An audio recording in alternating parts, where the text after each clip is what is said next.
Hello, next gen millionaires. I'm alive now. How are you doing? As many as you probably realize, it's a lot later in the week this week. Those who follow the live streams when they come up, and that's what I want to talk about today. Um, but first of all, before I get too started, for those who don't know me, I'm Joe Burns. I'm the Money Master. I am helping you disrupt your life and minds around how you think and feel about money. Um, so this week has been an interesting week. It all started actually last week, and that's what I want to talk about a little bit of a story what happened to me, and then how that has to do with money. Because here's the deal: um, I am terrified of the dentist. Like, I'm 43 years old, and I really hate the dentist. And it's not an uncommon fear, right? There's lots of people out there who fear the dentist, and why? I don't know, right? From lots of work done on my teeth growing up, people not listening. Like, there's lots of different things that could be. But here's the deal: so I've had a tooth that's been bothering me for at least probably 4 months. And it's always like, oh, I need to go see the dentist. I need to go see the dentist. But I put it off and put it off and put it off. The bigger story of this is even more right because I haven't seen a dentist since Debbie and I moved back to Utah, which was in 2013. So it was before that time. So it's like 10 years. Okay. And I'm not a person who can really go without seeing a dentist in that span of time. Okay. So I knew like I'd waited so long that I knew there was probably going to be more than just this hurt tooth. And I really didn't want to have to deal with it. So I just put it off. Okay. And put it off and put it off. And, if we look back at our lives, I'm sure we can see other things that we've put off. Uh, are we not doing it because of fear? Are we not doing it because of lots of different reasons? Right. But me and the dentist are always, it's always been the kind of this love hate relationship. I don't like pain in my mouth, but going to the dentist requires more pain. So I'm like, what do I do? Right. So anyway, so I go to the dentist last week and get a cleaning done. My teeth definitely needed cleaning because it's been a long time. And then obviously they do a checkup, and I talk to them about the pain in my tooth. They take some X-rays and do all that jazz. Come to find out, the tooth that I was having problems with uh, was not in good shape. Right, it started hurting, and then it started not hurting as much anymore as time went on, but still sensitive. And the dentist is like, when that happens, it's usually not a good sign. So she showed me the X-rays, and um, I looked at them. She showed me where the decay in the tooth had moved into the nerve, and so that required a root canal. And she's like, this is pretty bad, like in this current state. So you should actually probably get this done sooner than later. Help me come up with a treatment plan. And I walked out of her office needing a root canal, which then, if anybody's had a root canal, knows that requires a crown. And then I have a couple other teeth that are going to require crowns because they've been drilled out so many times that there's not much structure left to them. On top of that, I had 8 other cavities that need to be taken care of. So I tell you all this, right? Because number one, again, I hate the dentist. Like, I really do. And not that I like hate the people I go see, but just the thought of like going and getting my teeth drilled on from past experiences that haven't been good. So it's prevented me from going as often as I really need to be going, right? It turns into a need because it's part of my body that actually needs some love and care that I've not been giving. And because I waited for so long, right? Now I have this huge bill that for me waiting for this long, right? Instead of doing preventative care, I mean, I brush my teeth and floss, but I mean, that's only going to go so far, right? So because of all of that, right? I go to the dentist one day and I walk away with an $8,000 bill.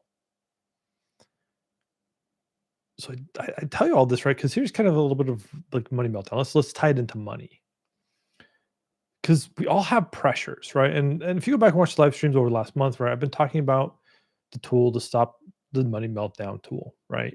Because we all have meltdowns. We all have these fears, these things that stop us from getting the help that we need. Like me and the dentist.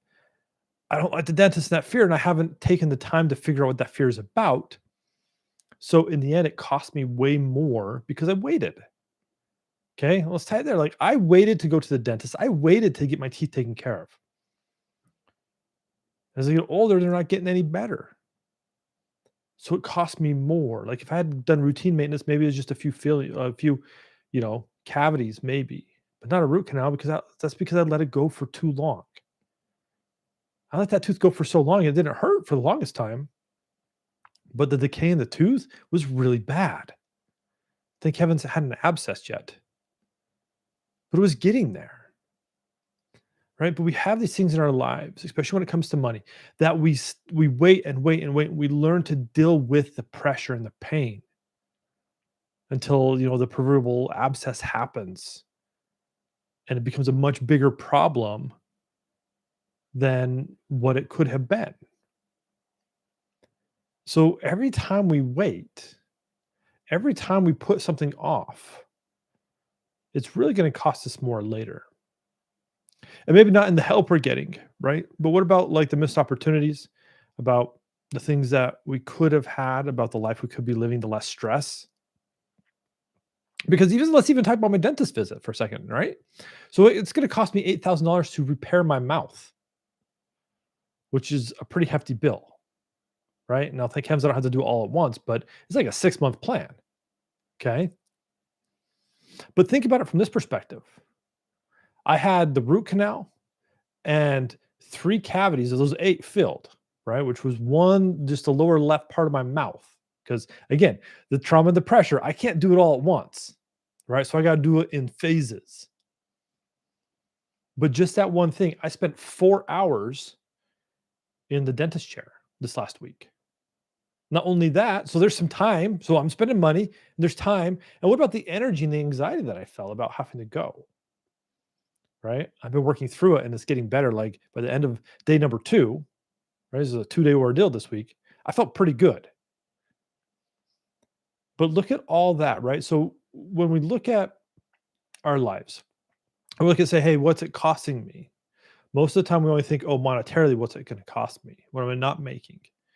If I don't take care of my fear of talking to people, maybe I'm just not landing clients, right? That's how our brain starts to think. And so I'm not making as much money as I want to. But I got to ask you, like, what's the time investment that it's also costing you? What's that anxiety or emotional side that it's also costing you as well? Right? There's more than one currency in life. Money's just one of them.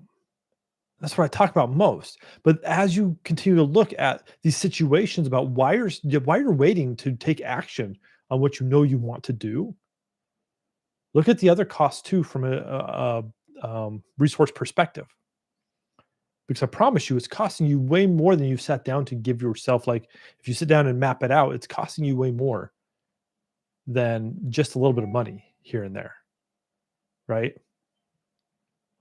It's costing you, again, time, energy, maybe relationships, right? That's also another currency with people. So really this week, as you look and as you see and take note of things, I want you to really look at and pick one thing in your life of what you're not doing that you want to do. And are not doing it because you don't have money for it, right?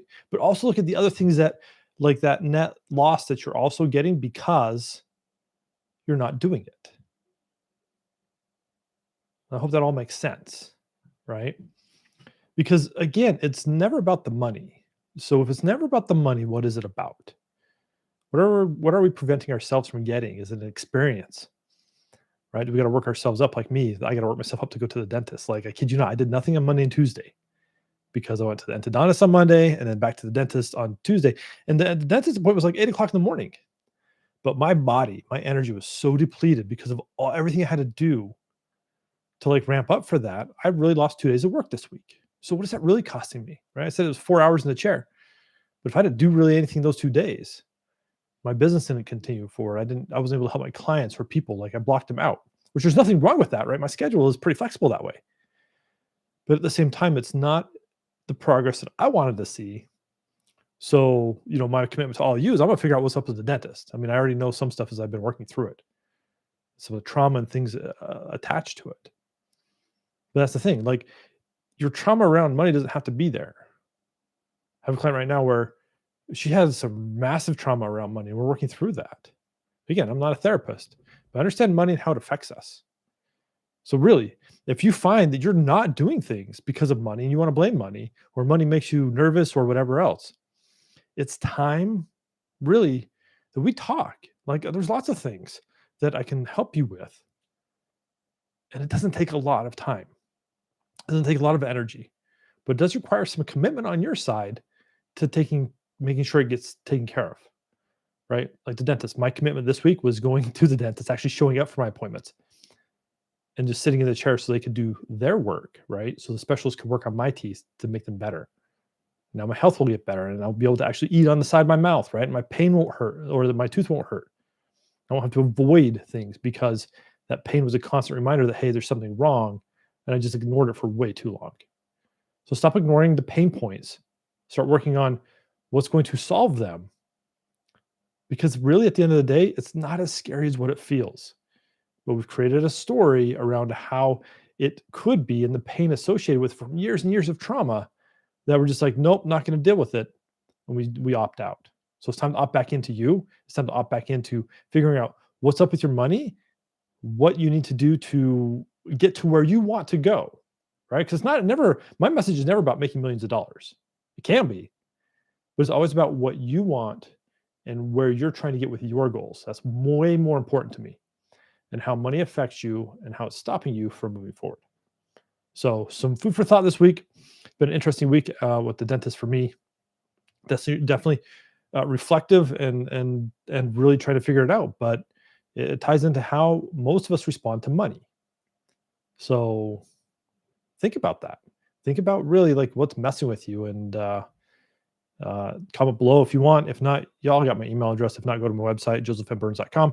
And there's an email address at the bottom. You can send a message to me. Just say, hey, Joe, this is my problem. This is what I've been worried about. This is my fears around money. Help me, please. Because that's what I'm really here for. I want to know about your wins and celebrations. I also want to know what keeps you up at night when it comes to money. I really do. Because my goal is to help people heal their money trauma. Right. But we got to disrupt kind of where we're at a lot of the times so we can get there. So thanks for showing up today. Thanks for watching this. And we'll catch you next week. Bye, everybody.